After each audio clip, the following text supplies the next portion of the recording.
Supreme court का बड़ा आदेश, काफ़ी बड़ी अपडेट निकल कर आ रही है पूरे भारत के मुसलमानों के लिए। एक तरीके से भारत के मुसलमानों के लिए काफ़ी बुरी खबर है, क्योंकि सुप्रीम कोर्ट का आदेश आ चुका है और अपडेट जो है ये काफ़ी बड़ी अपडेट निकल कर आ रही है, क्योंकि 26 करोड़ भारत के मुसलमानों के लिए सुप्रीम कोर्ट का सख्त आदेश आ चुका है।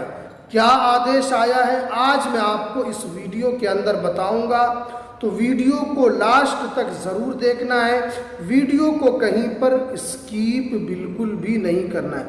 देखिए, अब जो है सुप्रीम कोर्ट भी अब आपके साथ नहीं है। सुप्रीम कोर्ट भी अब आपके साथ नहीं खड़ी है, क्योंकि आपको अब सुप्रीम कोर्ट से एक तरीके से मुसलमानों को उम्मीद लगाना, क्योंकि बहुत सारे मुसलमान एक सुप्रीम कोर्ट पर भरोसा करते थे, सुप्रीम कोर्ट के फैसले पर उम्मीद जताते थे, लेकिन अब सुप्रीम कोर्ट से भी उम्मीदें जो है वो टूट चुकी है, क्योंकि भारत के मुसलमान इंसाफ के लिए तरस गए हैं। भारत के जो मुसलमान हैं उनको इंसाफ नहीं मिल रहा, क्योंकि सुप्रीम कोर्ट जो है आपका साथ नहीं दे रहे। कई मामलों में सुप्रीम कोर्ट ने भी अपने हाथ को खड़े कर लिए। क्या अपडेट है, एक एक करके मैं आपको यहाँ पर जानकारी दे रहा हूँ। देखिए, 17 जुलाई की सबसे बड़ी अपडेट जो थी वो हमने आपको इससे पहले भी बताया था, लेकिन यहाँ पर जो अपडेट निकल कर आ रही है कि पूरे भारत के मुसलमानों के लिए सुप्रीम कोर्ट का एक फैसला जो था 2024 में आया था। वो फैसला क्या था?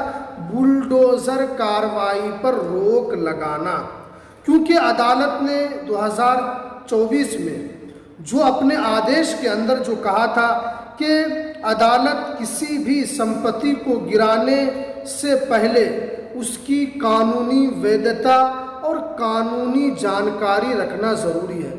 यानी एक तरीके से आप देख रहे हैं कि बुलडोज़र की कार्रवाई जो है ये अक्सर राज्य में बढ़ती जा रही है। आप यूपी से लेकर गुजरात, गुजरात से लेकर बिहार, जहाँ जहाँ पर भी भारतीय जनता पार्टी की सरकार है, वहाँ पर आप किस तरीके से देख सकते हैं कि बुलडोज़र की कार्रवाई चल रही है। और आपको पता है कि इसी बुलडोज़र की कार्रवाई को लेकर सुप्रीम कोर्ट ने एक आदेश को निकाला था 2024 में कि किसी भी मकान, दुकान, मस्जिद, गुरुद्वारा, किसी को भी ध्वस्त करने से पहले, किसी भी संपत्ति को गिराने से पहले कानूनी प्रक्रिया अपनाना ज़रूरी है।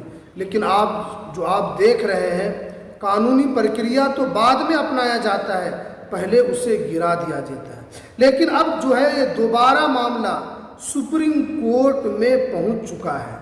सुप्रीम कोर्ट में ये मामला गया है। सुप्रीम कोर्ट ने एक फैसले में, जो कि आसाम का मामला था, जिसके अंदर 17 लोगों को जो है वो नागरिकता से लेकर सुप्रीम कोर्ट ने साफ साफ कहा है कि अगर कोई आदमी कोई दस्तावेज नहीं दिखा पाता है तो आप उसको विदेशी घोषित नहीं कर सकते हैं। लेकिन यहाँ पर जो अब यहाँ पर मामला जो नज़र आ रहा है कि सुप्रीम कोर्ट के वकील ने कहा कि कई मामलों में राज्य सरकार जो है अवैध निर्माण बताकर, जैसे यहाँ पर हवाला जो दिया गया था वो गुजरात का दिया गया था। आप देख रहे हैं कि गुजरात के अंदर जो है सबसे ज़्यादा सोमनाथ इलाके में सरकार के द्वारा अवैध निर्माण बताकर ज़मीनों को ध्वस्त किया जा रहा है, मसाजिद को ध्वस्त किया जा रहा है। गुजरात से लेकर उत्तराखंड, बंगाल, इन सारे जगहों पर आप देख रहे हैं कि किस तरीके से बुलडोज़र कार्रवाई चल रही है।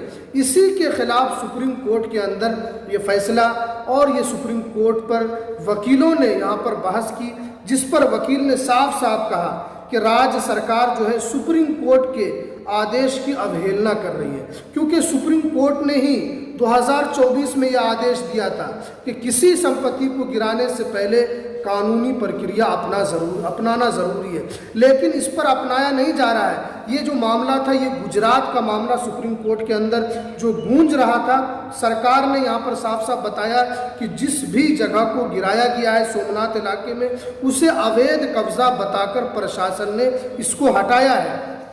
और प्रशासन ने कहा कि ये राज्य सरकार की जो नीति है कि अवैध कब्जा को यहाँ पर ध्वस्त करना, अवैध निर्माण, अवैध ज़मीन पर, सरकारी ज़मीन पर निजी चीज़ों का उपयोग करना, ये किसी भी तरीके से उचित नहीं है। ये प्रशासन की तरफ से तर्क दिया गया है, लेकिन वकील ने कहा कि ये कार्रवाई गलत है। यहाँ पर बताया गया है कि गलत तरीके से ये कार्रवाई हो रही है। कई मामले में प्रशासन का कहना है कि सरकारी भूमि होती है, इसीलिए उसको ध्वस्त किया जाता है। आप उसके अलावा उत्तर प्रदेश का देखिए, तो गुजरात का मामला सुप्रीम कोर्ट में पहुंचा था, सुप्रीम कोर्ट ने भी हाथ खड़े कर दिए। अब देखिए, ये मामला दिन ब दिन जो है कई राज्यों में चल रहा है। आप उत्तर प्रदेश में देख सकते हैं, आपको पता है कि कलेक्ट्रेट जो मस्जिद है जो सहारनपुर के अंदर, उस मस्जिद को लेकर भी यहाँ पर जो जानकारी निकल कर आ रही है उसको भी तोड़ने का आदेश दिया गया है। उसके अलावा आप जो यहाँ पर जान रहे हैं कि बंगाल के अंदर एयरपोर्ट पर, जो कलकत्ता एयरपोर्ट पर जो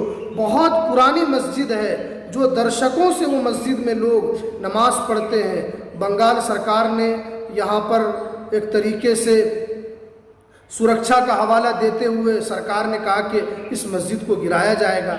अब क्या ज़रूरत पड़ गई है कि सरकार को अब सुरक्षा कारणों का हवाला देते हुए इसके गिराया जा रहा है। यानी एक तरीके से सुप्रीम कोर्ट भी एक तरीके से चुप है, सुप्रीम कोर्ट भी एक तरीके से मूक दर्शक बनी हुई है। जिनसे उम्मीदें वाबस्ता थी वो भी इस पर कोई कार्रवाई नहीं कर रही है।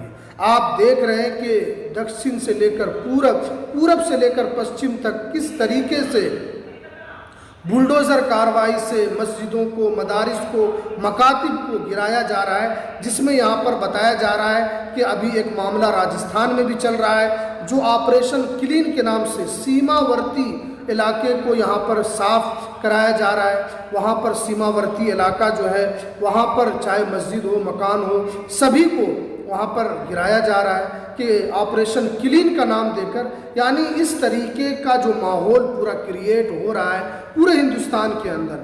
आप देख रहे हैं कि जिस तरीके से अदालत ने साफ साफ कहा है कि किसी भी मकान को, ज़मीन को ध्वस्त करने से पहले उसकी कानूनी प्रक्रिया को देखना, उसकी कानूनी प्रक्रिया में जाना ज़रूरी। लेकिन आप देख रहे हैं कि कोर्ट का जो आदेश है वो ज़मीन पर नहीं उतर रहा है। उत्तराखंड के अंदर भी आपने देखा कि कई मसाजिद को, कई मदारिस को यहाँ पर ध्वस्त किया गया है। उत्तर प्रदेश के अंदर आप दिन ब दिन बड़े बड़े मदारिस को, जो कई सौ साल पुराने मदारिस हैं, उनको भी ध्वस्त किया जा रहा है। तो आप, क्योंकि प्रशासन का साफ साफ यही कहना है कि अवैध निर्माण है, सरकारी ज़मीन पर बनी हुई है, इसीलिए इसके ऊपर कार्रवाई की जा रही है। एक तरीके से जो उम्मीदें वाबस्ता थी सुप्रीम कोर्ट से, अब एक तरीके से सुप्रीम कोर्ट भी अपना हाथ खड़ा कर चुकी है। तो अब इन मुसलमान जो है वो फैसले की उम्मीद कहाँ से करें, क्योंकि देश की सबसे बड़ी अदालत जहाँ से उम्मीदें थी, वहाँ पर भी दिन ब दिन मुसलमानों के लिए कोई अच्छी खबर निकल कर नहीं आ रही है। ये काफ़ी चिंताजनक खबर है और ये सोचने के लिए मजबूर करने वाली खबर है कि आगे इसका जो भविष्य है वो क्या होगा। आगे जो भी अपडेट निकल कर आएगी हम आप तक ज़रूर पहुंचाएंगे। तो चलिए हमें दीजिए इजाज़त, फिर मिलते हैं किसी नेक्स्ट वीडियो में नई अपडेट के साथ।